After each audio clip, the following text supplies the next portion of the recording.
Next Tuesday, it's decision day for Sandra. So I've narrowed it down to 2 schools, but I'm torn between the 2. But who'll win the battle of the alma maters? Crawford College, Bridgewell. All new Tyler Perry's Assisted Living, next Tuesday at 8:30 on BET. All right, Assisted Living fans, thankfully they put out this promo earlier than, let's say, Monday of next week or Tuesday. But this promo, the only reason I'm doing it is because it actually has more relevancy to the synopsis for season 2, episode 12, entitled Field Day, which is, about Sandra having a big decision to make, and her choices divide the facility right down the middle. And it looks like Sandra's deciding on what college she wants to attend. I'm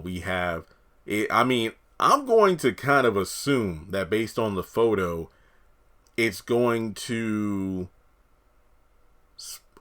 hint at who's going to be on what side, like how the house is going to be split up. Now, she could either go to Crawford College, which it seems that Cora is vouching for, or Bridgewell University, which is what Leah is vouching for. So it looks like Cora and Anastasia on one side, and Reginald and Leah on the other, and Benny's just chilling on the bed. So what school is she going to choose? And it seems like an interesting concept here because of the fact that I wonder what this means for Sandra's character in the future. We know that they've already filmed season 3 of Assisted Living, so the 2022 season is already done, or at least the first, part of 2022, assuming the show gets a season 4. Could this mean that Taylor Buck, I believe is the name of the actress, won't be around as much in, the back half of season 2? Will she be in season 3?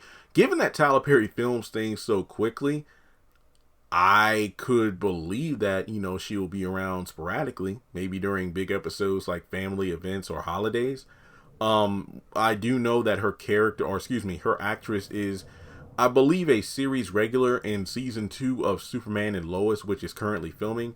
But I'm not sure that has any impact on Sandra's character in Assisted Living, because that was already filmed way in advance. Given the fact that I don't even think Superman and Lois had finished season 1 by the time that they began filming season 3 of Assisted Living. But regardless, I'm always glad to see characters grow up. And given that the facility is really, packed with a cast of colorful characters, and not to mention we've already had characters missing in action for, episodes at a time. Maybe not as much as Curtis on House of Pain, but I think that, with the proper character utilization, which has been my go-to phrase for describing season 2 of Assisted Living, I don't think her presence will necessarily need to be missed that much, due to the fact that they could easily write in, hey, Sandra, is doing well in college, her first semester, she's made friends, that kind of thing. Or who's to say that there isn't a local college or university that she can attend where she would still be at the facility, where, remember in House of Pain where it was stated that Jasmine's in college, but it was never determined whether or not she actually lives on campus, or if she still lives at home and just commutes there. I don't know. But I think that when it comes to Assisted Living, it's going to be intriguing to see what happens. Not to mention, just because she's choosing a college now, maybe her high school graduation will be towards the ending of season 2. That's a possibility. And then from there, there's going to be like a big episode where it's her last day at the facility before she leaves and goes to live on campus or something. So long as her exit from the series, assuming there is one, is treated, with importance, I think it's going to be all right. And I think that it goes back to what I was saying back in season 1 when the show was really bad, that, there's always like the sassy teenager. This is before Sandra and Mr. Brown hit it off and she started to warm up. Before that, she was just a bratty teenager. I'm like, why not send her back to Chicago to stay with their aunt and go to school there? To be fair to the kids, their parents just kind of uprooted them and made this big drastic change in their lives without really consulting them. And I get it, adults are adults and they make the decisions, but without really thinking about how it will impact your children, I feel like is a bit selfish. At least have that conversation with them.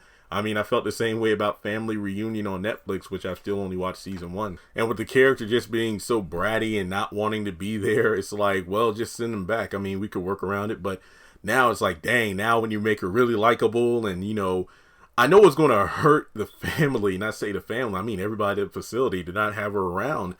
It's going to be emotional, which makes a lot of sense. But then again, like I said, she could just say, I'm going to do remote college, you know, do it online, or I'm just going to go somewhere closer in town. But it really depends on what Tyler wants to do. Who's to say that there won't be, I don't know, 1 or 2 more characters added between now and season 3? You never know. But regardless, I'm looking forward to the episode. Just reminds me of back in my college days, or pre-college days, but really wasn't much of a choice. Liberty gave the biggest scholarships, but regardless, I'm still in debt.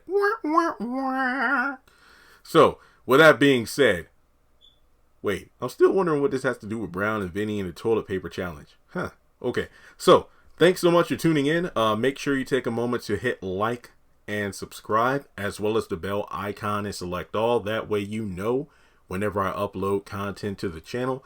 Things have been going well. Every day, check the analytics. Every day, the views are up, the ad revenue is up, the subscriber count is up, as well as the percentage of subscriber watch time. So I want to keep mentioning it in every video because I kind of have to, or some people just won't hit those buttons. Also, if you want to donate to the channel, feel free to do so on PayPal or Cash App. And if you want to follow me on social media, links are in the description below. With that being said, I'll catch you all in the next video.